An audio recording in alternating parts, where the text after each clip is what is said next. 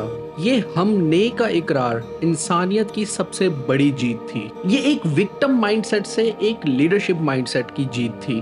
हजरत आदम अलैहिस्सलाम ने हमको सिखाया कि ग्रोथ की पहली सीढ़ी हमेशा अपनी गलती एक्सेप्ट करना है। तो अगली बार जब आपसे गलती हो तो अपने अंदर के इब्लीस जो एक्सक्यूजेस ढूंढ रहा हो उसे खामोश कराएं और अपने अंदर के आदम को जो अकाउंटेबिलिटी चाहता हो उसे आवाज दे।